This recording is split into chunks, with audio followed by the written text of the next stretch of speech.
ఇక 200% అయితే బీజేపీ గెలవాలండి. ఎందుకంటే కిషన్ రెడ్డి గారు సికింద్రాబాద్లో చాలా చాలా మంచి పనులు చేసిర్రు.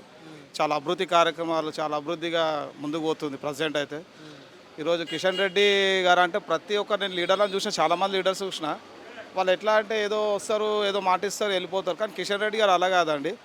ఏదైనా సరే ప్రజలకు పనికొచ్చే పని కన్ఫామ్గా చేస్తాడు. మళ్ళీ ఇంకోటి, కిషన్ రెడ్డి గారు ఒక మనిషి వచ్చిండంటే ఆయనకు ఫుల్ రెస్పెక్ట్ ఇస్తారండి. అలాంటిది అయితే కిషన్ రెడ్డి గారు గెలిస్తే చాలా బాగుంటుంది అనుకుంటున్నాను నేను. గెలుస్తారు కూడా. ఇంకోటి, కిషన్ రెడ్డి గారు గెలవాలి, ఇక్కడ కేంద్రంలో నరేంద్ర మోడీ గెలవాలి.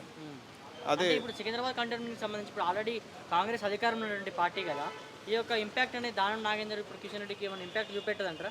దానం నాగేందర్ ఏందండి, ఇవాళ ఏడు ఉంటారు, రేపు ఇంకో జాలు ఉంటారు, రేపు ఇంకో అట్లా అట్లా చేంజ్ అయ్యే క్యాండిడేట్. కిషన్ రెడ్డి అలా కాదు కదండి. ఎందుకంటే కిషన్ రెడ్డి ఒకటే పార్టీ నమ్ముకుంటూ ఆయన చిన్న కార్యకర్త నుంచి ఈ రోజు వరకు ఒక ఎంపీ, కేంద్ర మంత్రి అయిందంటే, అంచెలు అంచెలు ఎదిగిండంటే అట్లనే పబ్లిక్ని కూడా చూస్తుండండి. అలాగనే దానం నాగేందర్ ఆఫ్టర్ ఆల్ ఆయన ముందు ఈగ దోమ అంతే. పద్మారావు గారు ఎలా ఉందంటారు? పద్మారావు గారు అయితే అసలు మేము ముఖమే చూడలేదండి. ఆయన ఎలా ఉంటాడో కూడా ఏదో అప్పుడప్పుడు ఆయన కనిపిస్తాడు, కానీ ప్రజలకు అంత ఇన్ఫాక్ట్ అని చెప్పి నాకు ఐడియా లేదు. బట్ ఏంటంటే పద్మారావు పేరు చాలామంది చెప్తారు, కానీ ఆయన కనిపించాలి కదండి. కనిపించకపోతే ఎట్లా జనాలకు? అట్లా అని చెప్పి వేస్ట్ అండి, పద్మారావు గెలవాడు కానిపని. అంటే ఈ బీజేపీ, కాంగ్రెస్, టీఆర్ఎస్‌కు గల తేడా ఏందన్నా? ఇప్పుడు మనం తెలుసుకోవాలంటే అండి, ఇంతకుముందుకు మనము కేంద్రంలో ఇప్పుడు కాంగ్రెస్ ఉన్నప్పుడు చూసిర్రు బాంబ్ బ్లాస్ట్లు కానీ ఎన్ని ప్లేస్లలో కూడా అక్రమాలు ఏదో చాలా చాలా ప్రాబ్లమ్స్ ఎక్కువ ఉండేవి. ఓకే. కానీ బీజేపీ గవర్నమెంట్ కేంద్రంలో వచ్చిన కాడ నుంచి ఎక్కడైనా ప్రాబ్లమ్స్ ఉన్నాయండి? ఎక్కడ లేవు ప్రాబ్లమ్స్. అంత ఎట్లా అంటే అంత మంచి వాతావరణము. ఇప్పుడు దేశంలో కాదు, మన దేశమే కాదు, ప్రపంచ దేశాలు కూడా మన దేశాన్ని చూస్తున్నాయంటే అది బీజేపీ అని నేను చెప్తా. అది కూడా నరేంద్ర మోడీ, కేవలం నరేంద్ర మోడీ లాంటి వాళ్ళు ఉండబట్టే కదా ఈరోజు మనము దేశంలో ప్రపంచంలో కూడా గుర్తింపు వచ్చిన దేశం ఏదంటే మన ఇండియాలో మంచి పేరున్న వ్యక్తి నరేంద్ర మోడీ. ఓకే. అట్లా సికింద్రాబాద్లో ఈసారి పక్క కిషన్ రెడ్డిగా గెలుస్తాడు. ఆయనకి ఛాన్సెస్ ఎక్కువ ఉన్నాయి.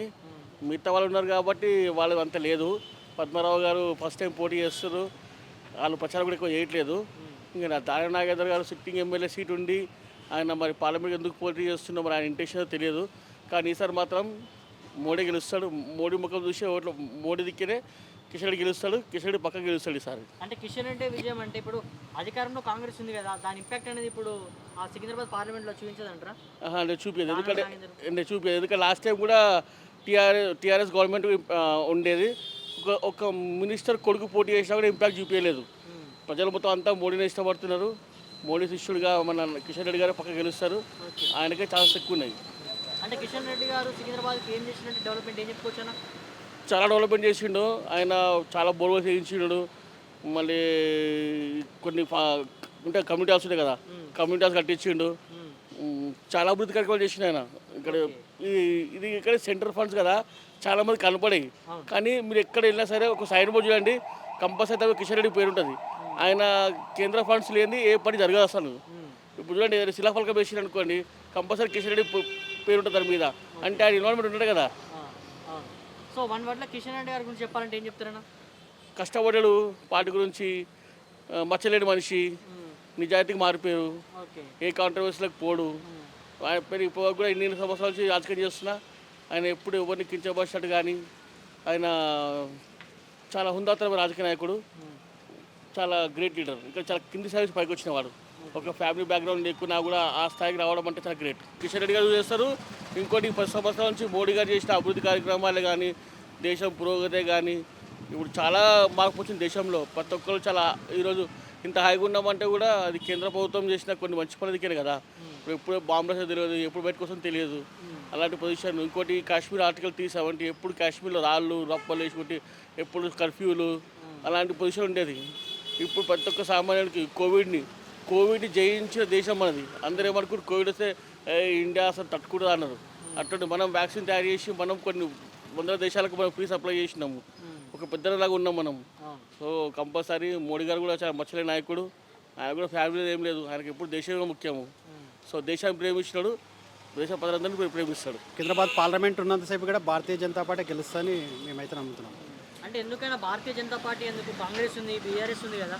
ఇక్కడ ఏమైందంటే ఇక్కడ కొంచెం వర్గాలు ఉన్నాయి, టోపీ వర్గం అని ఆ వర్గం ఉన్నాయి. హైదరాబాద్ పార్లమెంట్ చూసుకుంటే ఎప్పుడు కూడా ఎంఐఎం గెలుస్తుంది. కనీసం ఇక్కడ పుట్టిన భాగ్యనగరాన్ని హైదరాబాద్గా మార్చి ఒక సికింద్రాబాద్ స్థానంలో కంపల్సరీ బీజేపీ గెలవాలని అందరం కోరుకుంటాం. ఎందుకంటే అక్కడ ఎంఐఎం ఉంది కాబట్టి ఇక్కడ బీజేపీ గెలవాల్సింది తప్పదు. లేకుంటే ఇక్కడ ఉన్న హిందువుల పక్షాన కానీ ఏ పక్షాన కానీ పోరాడే ఎవరు ఉండరు. ఇక్కడ కర్మనగా అయిపోతుంది ఇక్కడ ఉన్న ప్రజలందరూ కూడా. సికింద్రాబాద్కి సంబంధించి ఈ యొక్క బీఆర్ఎస్ పాత్ర ఎలా ఉంది, కాంగ్రెస్ పాత్ర ఎలా ఉంది, దానం నాగేంద్ర గారి పాత్ర ఎలా ఉందని చెప్పుకోవచ్చు. మనం చూస్తే దానం నాగేంద్ర అయితే మనం చూస్తున్నాం, ఎక్కడ చూసినా కబ్జాలు, గుండాగిరి, కొట్టడం, తండడం, గుంజడం అవే ఉంటాయి ఎక్కువ శాతము.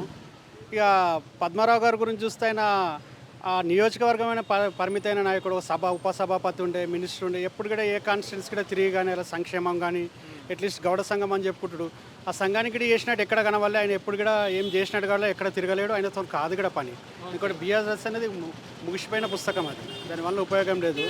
ఇక బీజేపీ అభ్యర్థి కిషన్ రెడ్డి గారి గురించి చూస్తే మేము చూస్తున్నప్పటి నుంచి నరేంద్ర మోడీ తర్వాత కిషన్ రెడ్డి గారిని చూస్తున్నాం. అంతమంది సౌన్యుని, ఎక్కడ ఏ కాంట్రవర్సీ ఉండడు, ప్రతి ఒక్కరిని ఆప్యాయంగా పలకరిస్తాడు.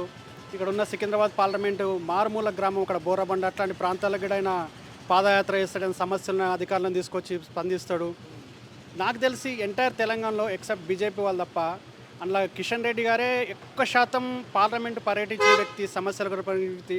బోర్లు వేయించడం కానీ, ఓపెన్ జిమ్లు పెట్టడం కానీ, హాస్పిటల్ కానీ, కరోనా టైంలో కానీ, ఆక్సిజన్ సిలిండర్ కానీ, రోడ్ల విషయం కానీ, మంచినీటి విషయం కానీ అక్కడ మేజర్ ప్రాబ్లం ఉంటుండే వాటర్.